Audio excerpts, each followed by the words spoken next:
Assalamualaikum. Halo, halo. Hai, siswa-siswi kelas 4 SD. Mari kita belajar tema 6, cita-citaku, subtema 2, hebatnya cita-citaku, pembelajaran 4. Mari belajar bersama Ibu Guru Indriani. Tujuan pembelajaran 1. Melalui kegiatan membaca teks dan melakukan pengamatan, siswa mampu mengidentifikasikan keragaman suku dan budaya dengan rinci. 2. Melalui kegiatan membaca puisi, siswa mampu memahami makna puisi dan terampil membuat puisi dengan baik. 3. Melalui kegiatan membaca teks dan berdiskusi, siswa mampu mengidentifikasi sumber daya alam yang ada di sekitarnya dengan benar. Pembelajaran 4. Ayah, jika sudah besar nanti, aku bercita-cita menjadi arsitek seperti teman ayah, Paman Fadli. Apa sih hebatnya menjadi arsitek? Kamu mau tahu? Ayah akan menjelaskan padamu kehebatan seorang arsitek itu. Ayo membaca. Tahukah kamu? Ayah Beni menunjukkan kepada Beni beberapa bangunan hasil karya arsitek.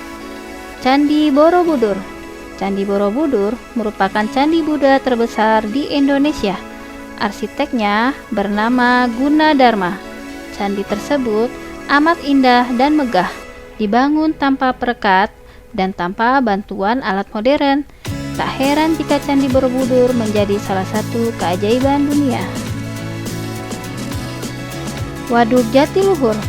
Seorang arsitek juga berperan dalam menjaga lingkungannya, misalnya saat bekerja sama dengan insinyur teknik sipil dalam merancang Waduk Jatiluhur. Waduk Jatiluhur adalah kolam besar tempat menyimpan air untuk berbagai kebutuhan.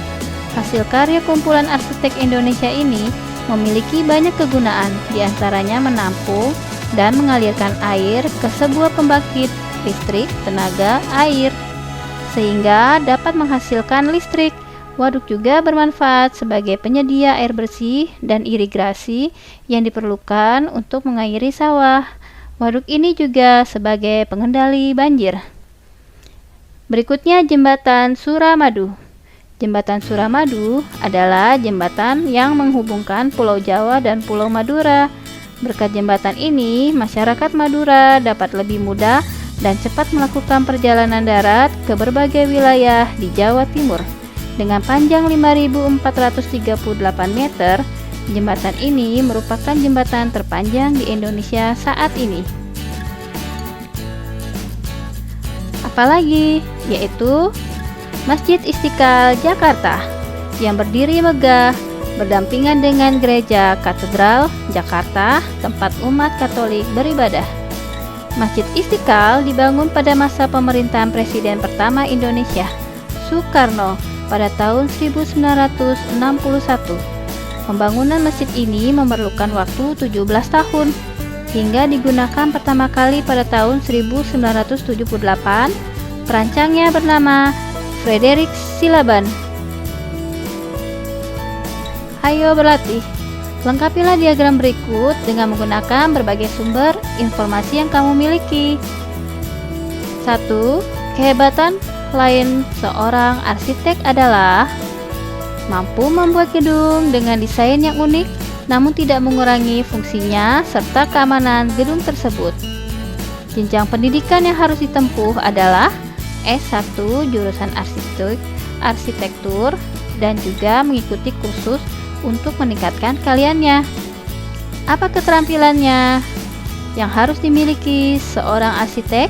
Yaitu merancang bangunan, menggambar bangunan, menghitung bahan, dan juga memperkirakan dana yang akan dihabiskan untuk membangun sebuah gedung.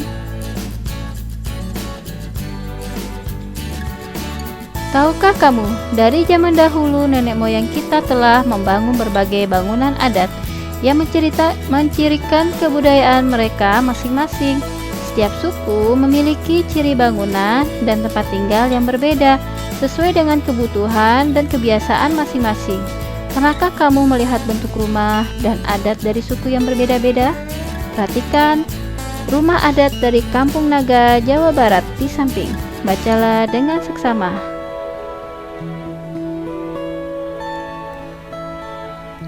Ayo mencoba. Sekarang, mari lakukan kegiatan berikut ini dalam kelompokmu. 1. Buatlah kelompok yang terdiri atas 3 orang siswa. Kamu dapat bekerja dalam kelompok yang sama pada kegiatan sebelumnya. 2. Tentukan suku atau 2 suku asal dari orang-orang sekitarmu, bisa orang tuamu atau temanmu. 3. Carilah informasi tentang rumah adat dari suku-suku tersebut. 4. Carilah informasi tentang kegunaan dan cara masyarakat menggunakan rumah adat mereka. 5. Bandingkan keterangan yang kamu peroleh di antara keduanya. Carilah persamaan dan perbedaan serta kegunaan dan manfaat rumah adat tersebut. 6. Buatlah dalam bentuk diagram. 7. Presentasikanlah. 8. Apa kesimpulan yang kamu peroleh dari presentasi tersebut?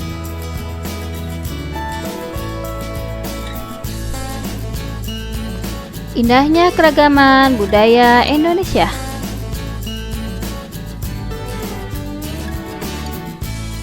Gambar rumah adat. Manfaat kegunaan rumah adat. Misalkan 1. Rumah Tagok Anjing sebagai tempat tinggal suku Sunda di daerah Garut, Jawa Barat. Rumah adat ini juga berfungsi sebagai rumah kebesaran suku Sunda.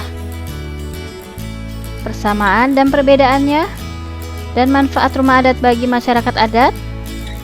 Rumah Tagok Anjing persamaan rumah adat bagi masyarakat adat adalah sama-sama sebagai rumah tempat tinggal dan rumah kebesaran para suku di Indonesia.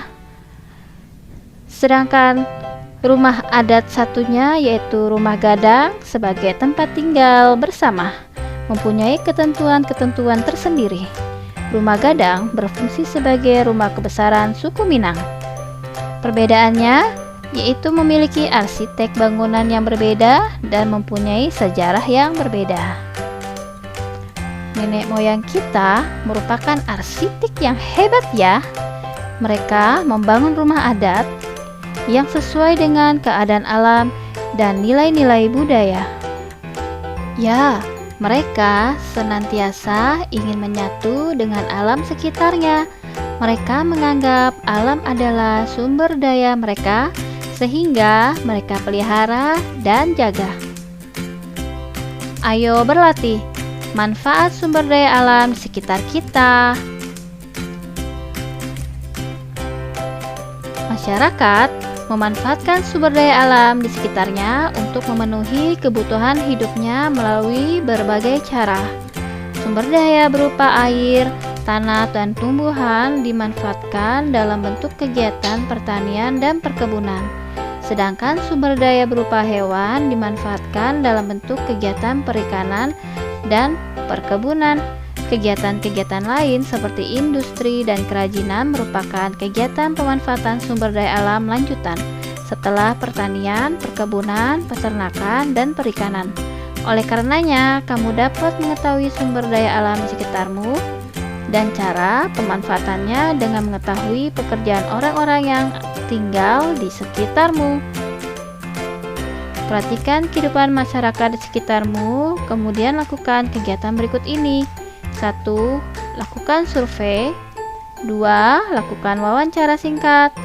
3. Cari tahu sumber daya alam di sekitarmu. 4. Catat hasilnya dalam tabel. 5. Bekerjalah bersama teman dan kelompok. 6. Buatlah kesimpulan. 7. Presentasikanlah. Ayo mencoba membuat puisi dan menjelaskan makna. Perhatikan rangkaian puisi berikut ini. Lengkapi puisi di bawah ini menggunakan kata-katamu agar puisi lebih bermakna. Kawan sejatiku, karya Lani, untuk Beni, Made, dan Siti.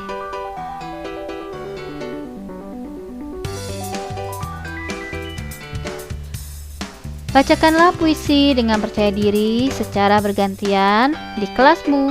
Tanggapilah pernyataan-pernyataan di bawah ini dengan kata ya atau tidak sesuai isi puisi di atas. 1. Puisi ini berkisah tentang kawan yang tidak setia. Tidak, puisi ini tentang kawan yang setia. 2. Lani memberikan pendapat yang baik terhadap kawannya. Ya. 3. Kita yang dimaksud dalam puisi ini adalah Lani dan Siti. Tidak, tapi kita adalah Lani, Beni, Made, dan Siti. 4. Kawan yang dimaksud memiliki suku yang berbeda dengan Lani. Ya. 5. Lani akan melupakan kawannya. Tidak. Terakhir, mereka ingin meraih cita-cita bersama. Ya. Berdasarkan jawaban di atas, jelaskan isi puisi tersebut dalam bentuk paragraf di bawah ini. Bekerjalah bersama temanmu untuk menyelesaikan kalimat yang telah dibuat tersebut. Lani menulis puisi ini untuk teman-temannya, yaitu Beni, Made, dan Siti.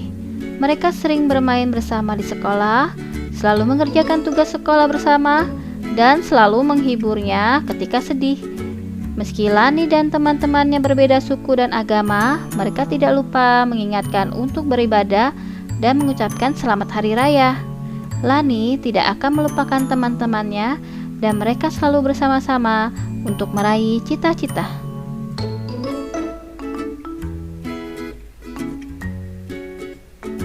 Sekian belajar bersama Ibu Guru. Terima kasih sudah menyaksikan. Semoga bermanfaat dan sampai jumpa kembali. Wassalamualaikum warahmatullahi wabarakatuh.